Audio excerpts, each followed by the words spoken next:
Hello အားလုံးပဲမင်္ဂလာပါကျွန်တော်ဒီနေ့ sharing လုပ်ပေးမှလေးကတော့ PNB နဲ့ပတ်သက်တဲ့ဟာလေးပေါ့နော်ကျွန်တော်ကြီးညာစရာလေးလေးရှိရလဲပါတယ်ဒီအားလုံးသိတဲ့အတိုင်းပေါ့နော် PNB ရော exam format အတစ်တစ်ခုပြောင်းဖို့ရှိတယ်ဒါပေမဲ့အဲ့ဒါဘယ်တော့ပြောင်းမလဲဆိုတော့မသိသေးဘူးဘာလို့ဆိုတော့ကျွန်တော်တို့ကကြားရတဲ့လောက်တော့ဒီ exam content outline ပေါ့နော်ကျွန်တော်တို့ PNB exam နေအဓိက reference ယူတဲ့ exam content outline ကသူကJuly 2026ဆိုတဲ့ format နဲ့သူကထုတ်တာပဲရှိသေးတယ်ဒါပေမဲ့ new exam format ကဘယ်တော့ပြောင်းမလဲဆိုတာအတိအကျ officially announce လုပ်တာမရှိသေးဘူးဒါပေမဲ့ပြောတဲ့ကြားတာတော့ July ဝင်းချင်လာပေါ့နော်အဲ့ဒီမှာ new exam format အသစ်ပြောင်းမယ်လို့ပြောထားတွေ့ရအဲ့တော့ကျွန်တော် advertise လုပ်တာပါနော် advertise လုပ်ချင်တဲ့ဟာလေးကပါလဲဆိုတော့ဒီ PNB နဲ့ပတ်သက်ပြီးကျွန်တော်သင်တဲ့ class တွေပေါ့နော် PNB course တွေကိုကျွန်တော်အခု version အသစ်ပြောင်းပြီးတော့သင်တော့မှာဖြစ်ပါတယ်version အသစ်ပြောင်းနေဆိုလို့အရင်တော့ဟာတွေမပါတော့တာမျိုးတော့မဟုတ်ပါဘူးเนาะကျွန်တော်တို့အဲ့ဒါလေးကလည်း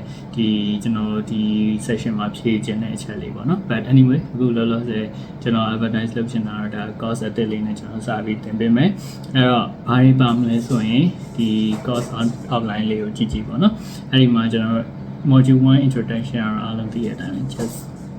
general knowledge ပေါ့နော်ပြီးလို့ရှိရင်ကျွန်တော်တို့ဒီ PNB ရဲ့လက်ရှိ format မှာတော့မှအမေးများတယ် question types တွေအကြိုင် scenario တိုက်တယ်အဲ့တော့အကြိုင်နဲ့ပတ်သက်တာဒီ down သွားခြင်းနဲ့ပြီးရင်နောက် module ကကျတော့ဒါ performance domain နဲ့ပတ်သက်ပြီးရှင်းတာပြီးရင်အထူးသဖြင့်ကတော့ကျွန်တော်တို့ module 4ရဲ့5ရဲ့6ရဲ့ပေါ့နော်ဒါ new exam format ပေါ်လဲမူတည်ပြီးတော့ကျွန်တော်လုပ်ထားတယ်ပါလဲဆိုတော့ domain တွေပေါ့နော်ဒါအိမ်မှာအကုန်လုံးပါလိမ့်မယ်เนาะအဲ့တော့အဲ့ဟာကြီးကြည့်ပြီးဆိုရင်ဒီလက်ရှိ exam ကို new exam format တော့အကုန်ဆင်ပြေနိုင်တယ်ပြီးရင် risk management ကိုကျွန်တော်တည်တံ့လေး deep down လေးသွားထားတယ်ဒီ module 5အနေနဲ့ဘာလို့ဆိုတော့ risk ကတော်တော်လေးအရေးပါတယ်ဒီ exam မှာဆိုလဲ risk နဲ့ပတ်သက်တဲ့ scenario တွေတော်တော်များများပါလာတွေ့ရနောက် module 7 8 9ကတော့ဒါလုံးဝအထူးသဖြင့်ဒီ new exam format ပဲအချိန်ပြောင်းမှမသိသေးပေမဲ့ပေါ့နော် just in case ပြောင်းသွားခဲ့ရတဲ့အဆင်ပြေအောင်ပေါ့နော်အဲ့တော့အဲ့ module 7 8 9တော့လုံးဝအသစ်ဖြစ်တဲ့ကျွန်တော်တို့ project management မှာ AI နဲ့ပတ်သက်ပြီးဘယ်လိုမျိုးတွေသွားမယ်ရဲ့ပြီးရင် sustainment management ရဲ့ and then product management ရဲ့ပေါ့နော်အဲ့ဒါလေးတွေကတော့ကျွန်တော်ရဲ့ဒီ course အသစ်အတွက် content online လေးပေါ့နော်ဒါအရင်ဆုံး advertise လုပ်တဲ့သဘော okay ပြီးတော့ဒီ session မှာကျွန်တော်နောက်ထပ်ဒီ sharing ပေါ့နော် sharing လုပ်ပေးခြင်းနဲ့အချက်နှစ်ချက်ရှိရဲအဲ့ဒါပါလဲဆိုတော့ PNB နဲ့ပတ်သက်ပြီးတော့တော်တော်များများ confuse ဖြစ်နေတဲ့အချက်နှစ်ချက်ပေါ့တစ်အချက်ကပါလဲဆိုတော့ကျွန်တော်တို့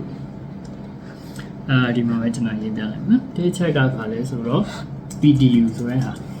နော်ကျွန်တော်တို့ PNB ဖြေမဲ့လူတွေတော်တော်များများဘာကို confuse ဖြစ်နေလဲဆိုတော့ဆိုင်မမဖြေခင်မှာကျွန်တော်တို့ PDU 35 ယူရတယ်ဆိုတဲ့ဟာမျိုးအမြင်မျိုးရှိရပါတော့အဲ့တော့အဲ့ဒီဟာလေးကိုကျွန်တော်တစ်ချက် clarify လုပ်ပေးချင်တာ PDU ဆိုတာကျွန်တော်ကတနည်းအားဖြင့်ပါလဲဆိုရင် personal development unit ပါနော် unit အဲ့ဒီ personal development unit ကကျွန်တော်တို့ကဘယ်အချိန်မှလိုတာလဲဆိုရင် PNB အောင်ပြီးသွားမှာပါနော် PNB ကိုကျွန်တော်တို့က certificate ရပြီးသွားပြီဆိုရင်ကျွန်တော်တို့ကဘာလုပ်ရလဲဆိုတော့3 year ပြည့်လို့ရှိရင်ကျွန်တော်တို့ renewal ပြန်လုပ်ရတယ်ဒီ certificate renewal ပေါ့နော်အဲ့ဒီ certificate renewal လုပ်ဖို့အတွက်သူကဒီ3 year ကာလအတွင်းမှာသူကဘာဟော claim ရလဲဆိုရင် PDU အခု60ကို claim ရတယ်နော်60 PDU ကို claim ရတယ်အဲ့တော့ဘယ်လို claim ရလဲဆိုရင်ကျွန်တော်တို့က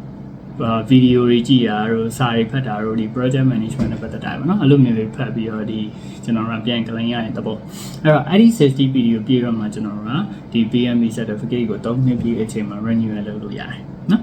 အဲ့ဒါ PDU ဆိုတဲ့အချက်ကိုပြောတယ်အဲ့တော့35 PDU ယူခိုင်းတာမဟုတ်တကယ်တမ်းကျွန်တော်တို့ဆိုင်ဝဲဖြေဖို့ဆိုရင်ဒါဘာကိုပြောချင်လဲဆိုင်ဝဲဖြေမဲ့လူက35 contact hour ရှိရတယ်လို့ဆိုလိုချင်တာနော်ဆိုလိုချင်တာဘာလဲဆိုတော့ကျွန်တော်တို့ PNB ဖြေမဲ့လူဒီ project management နဲ့ပတ်သက်ပြီးတော့သူ study လုပ်ထားတဲ့ hour ဒီအနည်းဆုံး35 hour ရှိရတယ်ဒါမျိုးပြောချင်တာပါအဲ့တော့ကိုက self study ပဲလုပ်သင်တဲ့ method 35 contact hour ရှိရင်ရပါတယ်เนาะဒါ PDU နဲ့35 contact hour နဲ့မတူပါဘူးเนาะပြီးတော့နောက်တစ်ခုကဘာအမေးများလဲဆိုတော့ exam format အသစ်နဲ့ပတ်သက်ပြီးတော့လည်းစိတ်ပူကြရရှိရပါတော့exam format အသစ်ပြောင်းသွားလို့ရှိရင်လက်ရှိလုပ်နေတဲ့လူတွေလက်ရှိ PNB တင်တဲ့တက်ထားတဲ့လူတွေဖြေဖို့လုပ်နေလူတွေအဆင်ပြေပါမလားပေါ့နော်ကျွန်တော်ပြောချင်တာကတော့မပြေစရာအကြောင်းမရှိဘူးပြေတယ်အရှိစောနာပြောပြခဲ့တဲ့ဒီ content outline လို့ပေါ့နော်ကျွန်တော်တော်တော်များများကအရင်တော့ knowledge တွေပဲဆက်ပါတာကျွန်တော် additionally အနေနဲ့ဆိုရင်ကျွန်တော်က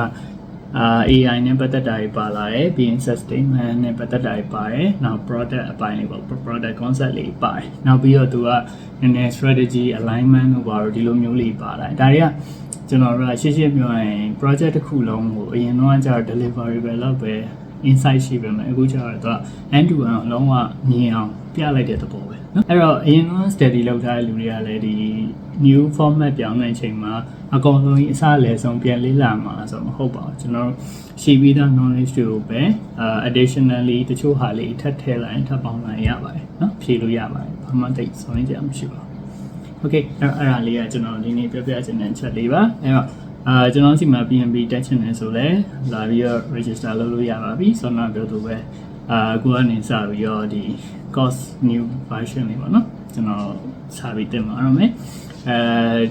လက်ရှိ exam format အတွက်ကို now exam format အတွက်ကိုအဆင်ပြေအောင်ပေါ့နော် okay အားလုံးပဲကျေးဇူးတင်ပါတယ် see you bye